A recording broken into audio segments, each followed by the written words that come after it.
नमस्ते प्यारे विद्यार्थी मित्रों। आशा है आप सभी अच्छे होंगे और दिवाली की जो छुट्टियां हैं आप धूमधाम से मना रहे होंगे। दिवाली की आप सभी को बहुत बहुत शुभकामनाएं।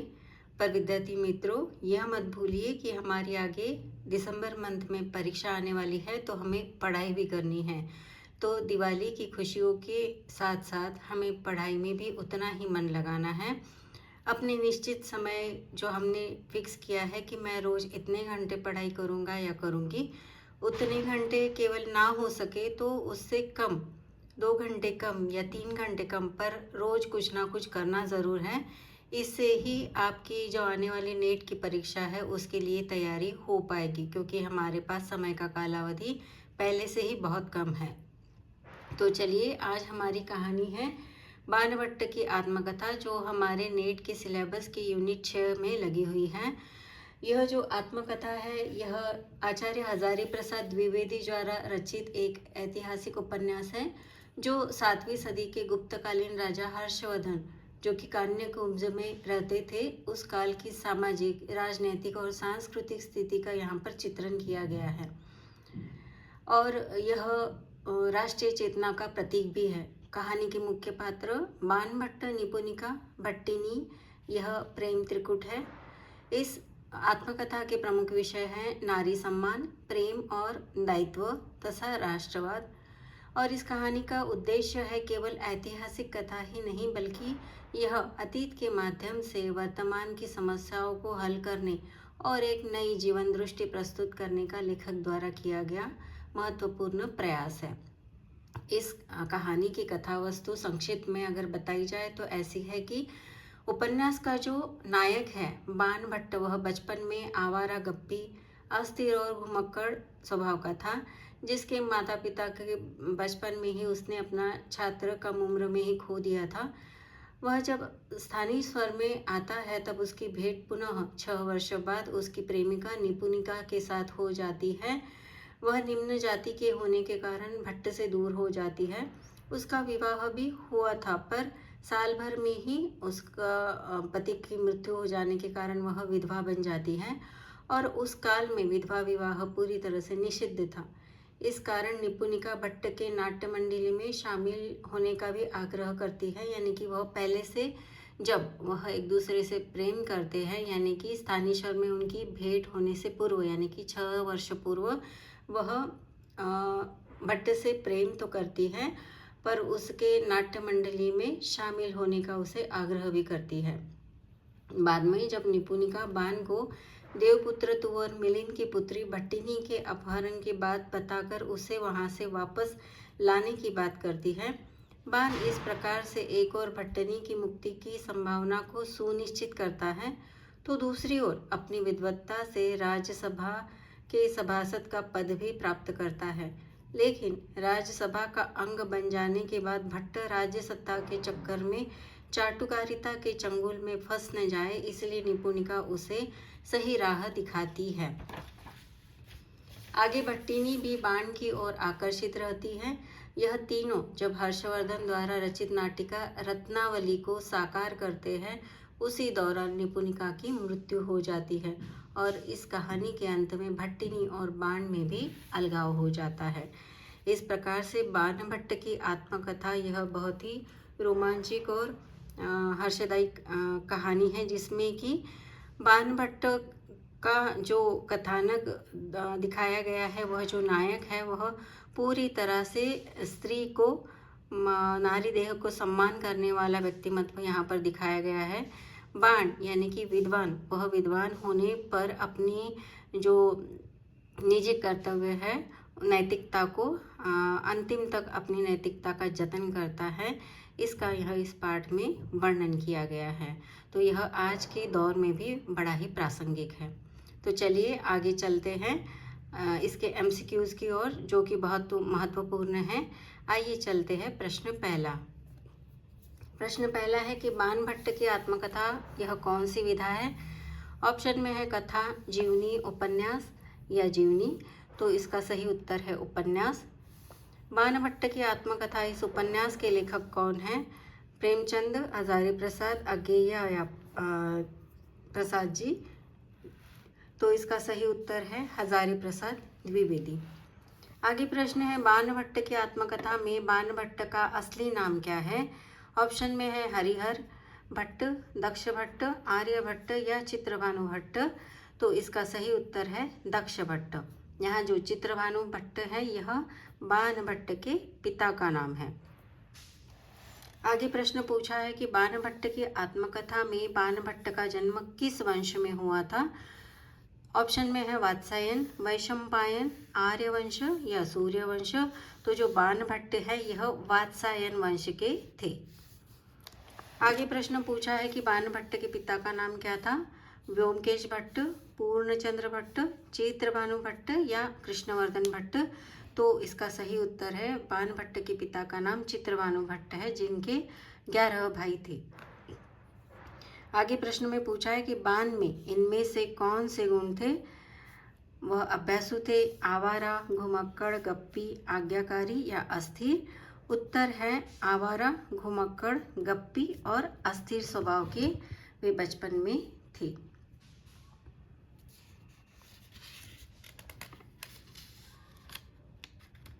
आगे प्रश्न है 7, बंड आप गए, साथ में 9 हाथ का पहगा ढोर बांधने का रस्सा भी लेते गए।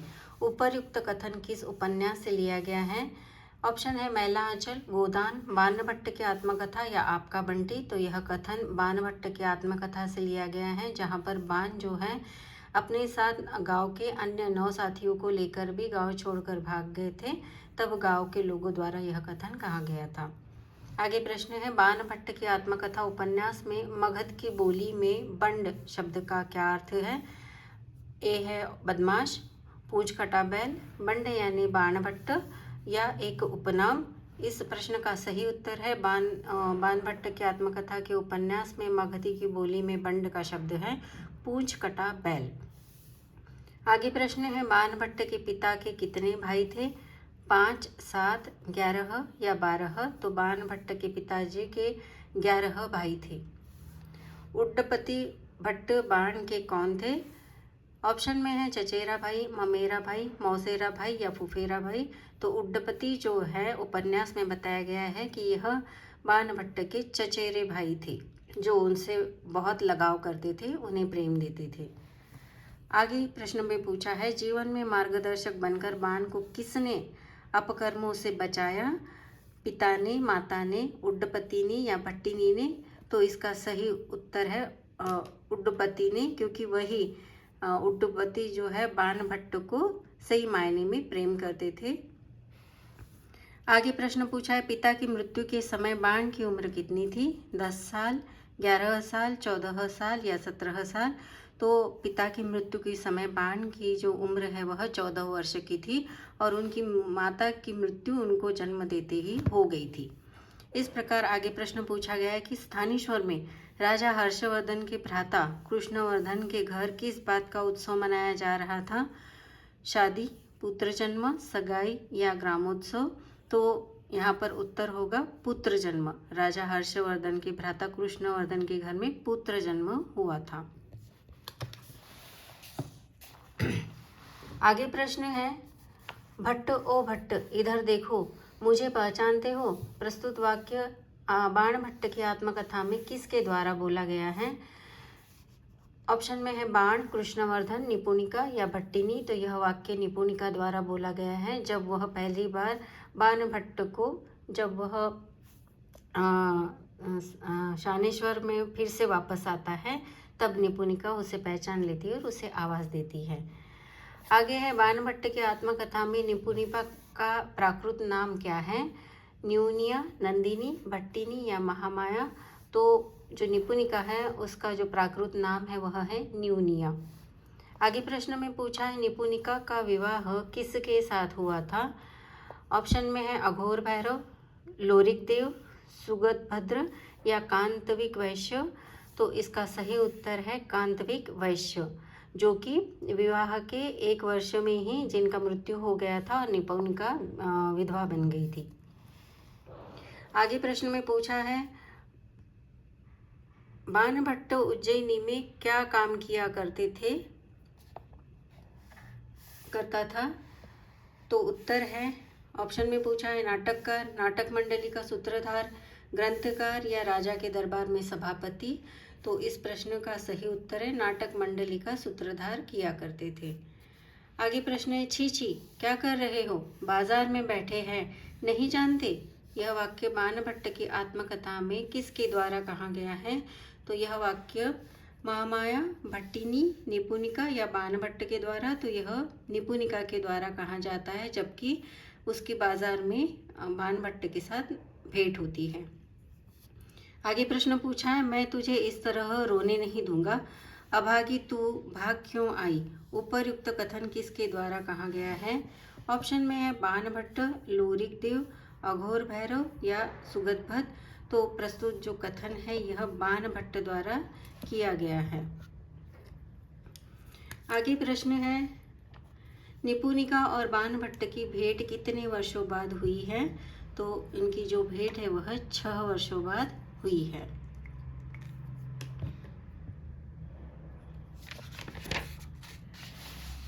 आगे प्रश्न है, निपुणिका अब कौन सा काम कर रही थी, गायिका, नर्तिका, पान बेचना या सिलाई का। तो निपुणिका जो है वह पान बेचने का काम कर रही थी। आगे प्रश्न है, बौद्ध विहार के भिक्षु का क्या नाम था। ऑप्शन में है आनंदभद, सुगतभद, शरणभद या शीलभद्र। तो सही उत्तर है सुगतभद। भट्टिनी किसकी पुत्री है। ऑप्शन में है राजा हर्षवर्धन, कृष्णवर्धन, विग्रहवर्मा या देवपुत्र तुवर मिलिन। तो भट्टिनी जो है वह देवपुत्र तुवर मिलिन की बेटी है, पुत्री है। आगे पूछा गया कि भट्टिनी और निपुणिका की नाव को किसके सैनिकों ने घेर लिया है या घेर लेते हैं। ऑप्शन में है लोरिक देव, हर्षवर्धन, ईश्वर सेन या कुमार। तो इस प्रश्न का सही उत्तर है ईश्वर सेन की सेना जो है, सैनिक जो है, इनकी नाव को घेर लेती है। आगे प्रश्न में पूछा है, राजा हर्षवर्धन अपनी कौन सी नाटिका भट्टिका के पास भेज दी थी। तो ऑप्शन में है रत्नावली, गीतावली, कवितावली या अगेन कवितावली। तो यह ऑप्शन गलत होगा, कवितावली। तो इसमें से प्रश्न का उत्तर है रत्नावली। आगे है, बाणभट्ट की आत्मकथा उपन्यास का प्रकाशन वर्ष क्या है। तो बाणभट्ट की आत्मकथा का प्रकाशन वर्ष जो है 1946 का है। आगे प्रश्न पूछा है, ऑस्ट्रिया की एक वृद्ध महिला मिस कैथरीन से प्राप्त पांडुलिपि को आधार बनाकर व्योमकेश शास्त्री ने यह उपन्यास लिखा है। प्रस्तुत पंक्तियाँ किस उपन्यास की शुरुआत में आती है। तो यह जो प्रस्तुत पंक्तियाँ हैं यह बाणभट्ट की आत्मकथा इस उपन्यास में आती है। ध्यान से देखिएगा, ऑस्ट्रिया की एक वृद्ध महिला मिस कैथरीन से प्राप्त पांडुलिपि को आधार बनाकर व्योमकेश शास्त्री ने यह उपन्यास लिखा है। जबकि यह जो किरदार है, यह जो पात्र बताया गया है मिस कैथरीन, यह पूरी तरह से काल्पनिक है। उनकी हजारी प्रसाद जी की एक दीदी थी, उन्होंने यह उपन्यास संस्कृत से हिंदी में अनुवादित किया था। आगे प्रश्न है, यह उपन्यास किस पृष्ठभूमि पर आधारित है। ऑप्शन में है एक राजनैतिक, ऐतिहासिक, सामाजिक या सांस्कृतिक। तो इसका उत्तर है ऐतिहासिक। यह उपन्यास किस संस्कृत ग्रंथ को उपजीव्य बनाकर लिखा गया है। ऑप्शन में है रामचरित, रामायण, हर्षचरित या गीतावली। तो इसका सही उत्तर है हर्षचरित। आगे प्रश्न है, व्योमकेश शास्त्री किस लेखक का छद्म नाम है। ऑप्शन में है प्रसाद, बी है हजारी प्रसाद द्विवेदी, तीसरा है माखनलाल चतुर्वेदी और चौथा है हजारी प्रसाद द्विवेदी। तो इसका सही उत्तर है हजारी प्रसाद द्विवेदी। आगे उपन्यास में प्रश्न है कि यह उपन्यास कितने उच्छ्वासों में विभक्त है। ऑप्शन में है 8, 10, 12 या 20। तो यह जो उपन्यास है यह 20 उच्छ्वासों में विभक्त है। आगे प्रश्न पूछा गया है, स्त्री प्रकृति है वत्स, उसकी सफलता पुरुष को बांधने में है किंतु सार्थकता पुरुष की मुक्ति में है। प्रस्तुत कथन बाणभट्ट की आत्मकथा उपन्यास में किसके द्वारा कहा गया है।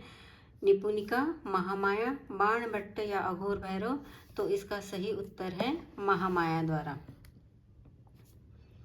आगे प्रश्न में है, मैं स्त्री शरीर को देव मंदिर के समान पवित्र मानता हूँ। उपर्युक्त कथन किसके द्वारा कहा गया है? बाणभट्ट, कुमार, तुवर मिलिन या विग्रह वर्मा। तो इसका सही उत्तर है बाणभट्ट, जो कि स्त्री को बहुत आदर करता है, सम्मान के साथ देखता है। आगे है 34, स्त्री के दुख इतने गंभीर होते हैं कि उसके शब्द उसका दशमांश भी नहीं बता सकते। प्रस्तुत वाक्य किसके द्वारा कहा गया है? तो यह जो वाक्य है यह लोरिकदेव, सुगतभट्ट, बाणभट्ट या कुमार। तो यह जो है यह बाणभट्ट द्वारा कहा गया है। आगे प्रश्न है, बाणभट्ट की आत्मकथा कहानी में लोरिकदेव कौन था? इसमें ऑप्शन है चोर, एक सामंत, सिपाही या बाणभट्ट का मित्र। तो इसमें सही उत्तर है लोरिकदेव जो था एक सामंत था। प्रश्न है, निपुणिका का अंत कहाँ होता है? ऑप्शन में है नदी में, बीमारी से, मंच पर या अपघात में। तो निपुणिका का जो अंत है यह हर्षवर्धन द्वारा भेजी गई नाटिका जो है चंद्रावली, उस नाटिका के सादर करते समय निपुणिका का अंत हो जाता है मंच पर। आगे प्रश्न है, बाणभट्ट की आत्मकथा में किस या कौन सी शताब्दी का इतिहास बताया गया है? ऑप्शन में है दूसरी, चौथी, सातवीं या 12वीं। तो यह 7वीं शताब्दी का गुप्तकालीन इतिहास बताया गया है। आगे प्रश्न पूछा है कि भट्टिनी का मूल नाम क्या था? चंद्रिका, चंद्रदधीची, कल्याणी या न्यूनिया। तो इसमें ऑप्शन 2 है चंद्रदधीची। न्यूनिया जो है निपुणिका का मूल नाम था। आगे पूछा गया है, आत्मकथा प्रकाशित हो रही है, अनेक मित्रों के आग्रह, अनुरोध और शुभेच्छा का ही यह परिणाम है। प्रस्तुत पंक्तियाँ किस उपन्यास की भूमिका से ली गई है? तो यह है मुर्दैया, परीक्षा गुरु, बाणभट्ट की आत्मकथा या जिंदगी नामा। तो यह जो प्रस्तुत पंक्तियाँ हैं यह बाणभट्ट की आत्मकथा इस उपन्यास से ली गई है। तो देखिए यहाँ पर भूमिका से भी प्रश्न MCQ में दिए गए हैं। प्रश्न है आगे, आरंभ में यह कथा कहाँ प्रकाशित होने लगी थी? ऑप्शन है विशाल भारत, ऑप्शन बी चांद, सरस्वती या प्रतीक। तो इसमें सही उत्तर है यह जो आरंभ में कथा प्रकाशित होने वाली थी यह विशाल भारत में प्रकाशित होने वाली थी। आगे प्रश्न है, विशाल भारत पत्र के संपादक कौन थे? माखनलाल चतुर्वेदी, भारतेंदु, सहोदवर्षी मोहन सिंह सेंगर या आचार्य हजारी प्रसाद द्विवेदी। तो हमारा सही उत्तर है ऑप्शन सी, सहोदवर्षी मोहन सिंह सेंगर जी। आगे प्रश्न है, बाणभट्ट की आत्मकथा की पुस्तक का प्रच्छदपट का चित्र किसने तैयार किया था, यानी कि मुखपृष्ठ किसने तैयार किया था, कवर पेज? ऑप्शन में है जयशंकर प्रसाद, भाई कृपाल सिंह, मन्नू भंडारी या मोहन सिंह सेंगर।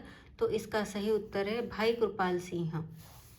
आगे प्रश्न पूछा गया है, इसके पुस्तक का चित्र किस फोटो के आधार पर बनाया गया है? ऑप्शन में है वराह मूर्ति, विष्णु मूर्ति, हनुमान या शिव जी। तो उत्तर है वराह मूर्ति। आगे प्रश्न पूछा गया है, वराह मूर्ति के इस चित्र को छापने की अनुमति किससे ली गई थी? ऑप्शन में है president of India, option B है ग्वालियर राज्य के पुरातत्व विभाग, तीसरा है प्रधानमंत्री या चौथा है पुस्तक के प्रकाशक। तो इसका सही उत्तर है ग्वालियर राज्य के पुरातत्व विभाग, क्योंकि यह जो मूर्ति है वह ग्वालियर राज्य में मिली गई थी।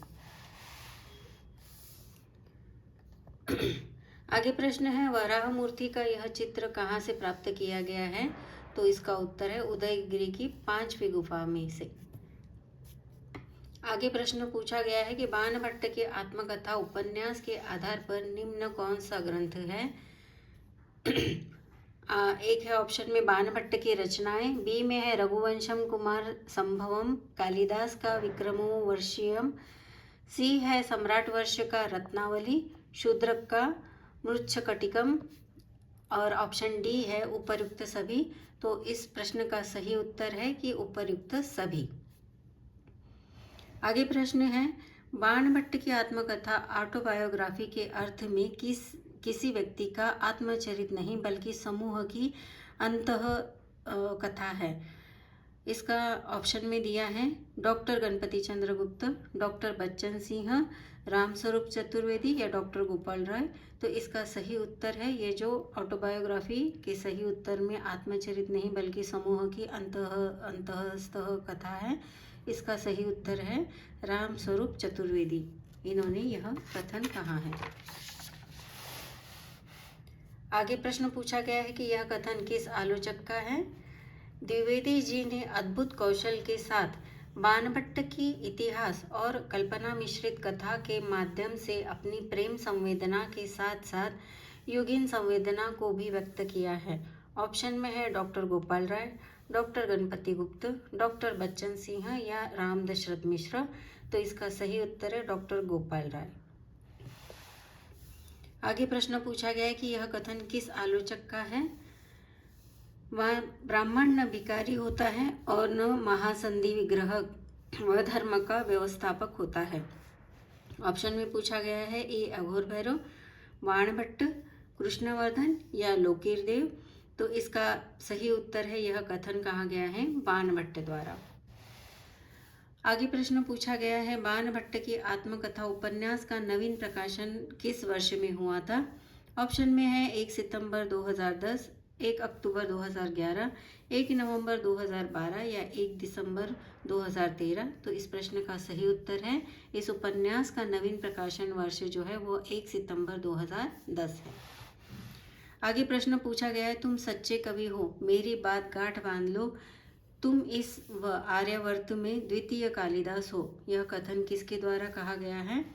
तो यह जो कथन है आर्यभट्टिनी, निपुणिका, महामाया या सुचरिता के द्वारा कहा गया है। तो सही उत्तर है भट्टिनी के द्वारा कहा गया है। आगे प्रश्न पूछा है कि भट्ट तुम मेरे गुरु हो, तुमने मुझे स्त्री धर्म सिखाया है। ऊपरयुक्त कथन किसके द्वारा कहा गया है। ऑप्शन में है निपुणिका, बी भट्टिनी, सी महामाया या डी चारुस्मिता। तो इस प्रश्न का सही उत्तर है यह जो कथन है यह निपुणिका द्वारा कहा गया है। आगे प्रश्न है हजारी प्रसाद द्विवेदी के उपन्यासों का प्रकाशन वर्ष बढ़ते हुए क्रम में लिखिए। एक है बाणभट्ट की आत्मकथा जो उपन्यास था जो 1946 में लिखा गया था। द्वितीय है चारुचंद्र लेख 1962 में। तीसरा है अनामदास का पोथा जो 1976 में। और डी है पुनर्नवा जो 1973 में लिखा गया था। तो यहाँ पर हमें प्रश्न पूछा गया है कि प्रकाशन वर्ष के बढ़ते हुए क्रम में लिखिएगा। तो इसका सही उत्तर है बाणभट्ट की आत्मकथा जो कि 1946 में लिखा गया तो पहला नंबर। दूसरा है चारुचंद्र जो कि 1962 में लिखा गया था दूसरा। तीसरा है पुनर्नवा जो 1973 में लिखा गया था। और चौथा जो है अनामदास का पोथा यह जो है 1976 में लिखा गया था। तो यह होगा लास्ट। आगे प्रश्न पूछा गया है बाणभट्ट की आत्मकथा हजारी प्रसाद जी ने कौन से वर्ष अपनी उम्र के में लिखा था। तो यह जो बाणभट्ट की आत्मकथा उपन्यास है यह लिखते समय हजारी प्रसाद द्विवेदी जी की उम्र क्या थी। ऑप्शन में है 18 वर्ष, 20 वर्ष, 55 वर्ष या 66 वर्ष। तो इसका सही उत्तर है 66 वर्ष। जब हजारी प्रसाद जी ने यह आत्मकथा लिखी तो उनकी वर्ष जो थी 66 वर्ष की हो चुकी थी। आगे प्रश्न है कि दीदी की उम्र कितनी थी। ऑप्शन में है 20 वर्ष, 40 वर्ष, 76 वर्ष या 80 वर्ष। तो जैसे कि देखेंगे आप उपन्यास के शुरुआती पेजों में ही दीदी के बारे में जिक्र हुआ है और जानकारी बताई गई है कि दीदी कैसी थी, किस प्रकार का उनका व्यक्तिमत्व था। तो यहाँ पर ये भी बताया गया है कि दीदी जो थी वह 75 वर्ष की थी। आगे प्रश्न में पूछा गया है कि इस आत्मकथा को कहाँ से टाइप करवाया गया था। बम्बई, कलकत्ता, ग्वालियर या दिल्ली। तो यह जो आत्मकथा है इसे कलकत्ता से टाइप करवाया गया था क्योंकि यह आनंद वन में लिखी गई थी, जो रविंद्रनाथ टैगोर के आनंद वन में लिखी गई थी और वहाँ से कलकत्ता जाकर लेखक ने इसे टाइप करवाया गया था। आगे है बाणभट्ट की आत्मकथा निम्न में से एक है। ऑप्शन में है प्रेम कथा, संघर्ष कथा, मनोवैज्ञानिक कथा, जीवन मूल्यों पर आधारित उदात्त प्रेम कथा।